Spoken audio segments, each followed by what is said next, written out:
नमस्कार दोस्तों, स्वागत है आप सभी का मेरे चैनल आस्था मंदिर में। आज हम आपको सुनाएंगे मौनी अमावस्या व्रत कथा। मौनी अमावस्या की कथा को लेकर जो प्रचलित कथा है, उसके अनुसार प्राचीन काल में एक ब्राह्मण परिवार कांचीपुरी में रहता था। पति पत्नी दोनों ही धर्मात्मा थे और धर्म पूर्वक अपनी गृहस्थी चलाते थे। इनका नाम देवस्वामी था और इनकी पत्नी का नाम धनवती था। इनके 7 पुत्र और एकमात्र पुत्री थी जिसका नाम गुणवती था। जब गुणवती सयानी हुई और तो देवस्वामी से धनवती ने कहा कि पुत्री के विवाह के लिए अब वर देखना चाहिए। ब्राह्मण ने अपने छोटे पुत्र को बहन गुणवती की कुंडली दी और कहा कि ज्योतिषी से इनकी कुंडली दिखवा लाओ, जिससे गुणवती के विवाह की बात आगे चले। ज्योतिषी को कन्या की कुंडली दिखाई। उसने बताया कि विवाह होते ही कन्या विधवा हो जाएगी। ज्योतिषी की यह बात जब ब्राह्मण परिवार को मालूम हुआ तो वह बहुत दुखी हो गया और इसका उपाय पूछा। ज्योतिषी ने बताया कि हे ब्राह्मण, सिंहल द्वीप में एक पतिव्रता महिला रहती है जिसका नाम सोमा धोबिन है। यदि कन्या की शादी से पहले सोमा आपके घर आकर पूजन करे और अपना आशीर्वाद दे तो यह दोष दूर हो जाएगा। ब्राह्मण ने अपनी पुत्री गुणवती को अपने सबसे छोटे पुत्र के साथ सिंहल द्वीप भेज दिया। दोनों भाई बहन सागर किनारे पहुंचकर उसे पार करने के बारे में विचार करने लगे। जब समुद्र को पार करने का कोई रास्ता नहीं मिला तो दोनों भूखे प्यासे एक पीपल वृक्ष के नीचे आराम करने लगे। पेड़ पर घोंसले में एक गिद्ध का परिवार रहता था। उस समय घोंसले में सिर्फ गिद्ध के बच्चे थे। वे सुबह से भाई बहन की बातों और क्रियाकलापों को देख रहे थे। शाम के समय जब गिद्ध की माता बच्चों के लिए भोजन लेकर घोंसले में आई तो बच्चों ने पेड़ के नीचे लेटे भाई बहन की कहानी माता को बताई। उनकी बातें सुनकर गिद्ध की माता को दोनों भाई बहनों पर दया आई और बच्चों के कहने से उसने कहा कि तुम लोग अब चिंता मत करो, मैं इन्हें सागर पार करवा दूंगी। बच्चों ने माता की बातों को सुनकर खुशी खुशी भोजन ग्रहण किया। गिद्ध की माता बच्चों को भोजन करवाकर दोनों भाई बहनों के पास आई और बोली कि मैंने आपकी समस्याओं को जान लिया है। आप चिंता मत कीजिए, आपकी समस्या का निदान मैं कर दूंगी और आपको सोमा धोबन के पास पहुंचा दूंगी।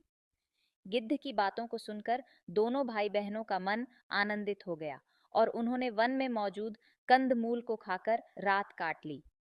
सुबह होते ही गिद्ध ने दोनों भाई बहनों को समुद्र पार करवा दिया और सिंहल द्वीप में सोमा धोबिन के घर के पास पहुंचा दिया। गुणवती सोमा धोबन के घर के पास छुपकर रहने लगी। हर दिन सुबह होने से पहले गुणवती सोमा का घर लीप दिया करती थी। एक दिन सोमा ने अपनी बहुओं से पूछा कि प्रतिदिन सुबह हमारा घर कौन लीपता है। बहुओं ने प्रशंसा के लोभ से कहा कि हमारे अलावा यह काम और कौन करेगा। लेकिन सोमा को बहुओं की बातों पर भरोसा नहीं हुआ और वह यह जानने के लिए पूरी रात जागती रही कि कौन है जो हर दिन सूर्योदय से पहले घर लीप जाता है। सोमा ने देखा कि एक कन्या उसके आंगन में आई और आंगन लीपने लगी। सोमा गुणवती के पास आई और उससे पूछने लगी कि तुम कौन हो और क्यों हर सुबह मेरे आंगन को लीप कर चली जाती हो। गुणवती ने तब अपना सारा हाल सोमा से कह डाला। गुणवती के बातों को सुनकर सोमा ने कहा कि तुम्हारे सुहाग के लिए मैं तुम्हारे साथ चलूंगी। सोमा ने ब्राह्मण के घर आकर पूजा किया, लेकिन विधि का विधान कौन टाल सकता है। गुणवती का विवाह होते ही उसके पति की मृत्यु हो गई।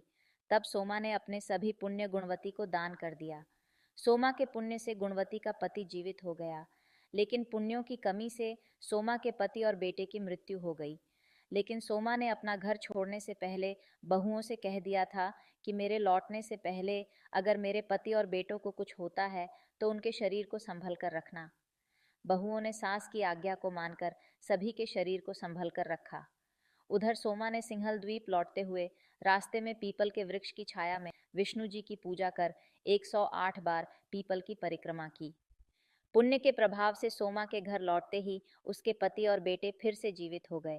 इसीलिए मौनी अमावस्या के व्रत करने वाले व्रतियों को यह कथा सुनकर पीपल की 108 बार परिक्रमा करनी चाहिए और भगवान विष्णु सहित शिव जी की पूजा भी करनी चाहिए।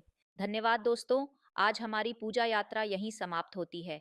अगर आपको यह वीडियो पसंद आई हो तो लाइक और शेयर करना न भूलें। हमारे चैनल को सब्सक्राइब करें ताकि आप हमारी अगली पूजा विधियों और आध्यात्मिक यात्रा की वीडियो मिस न करें।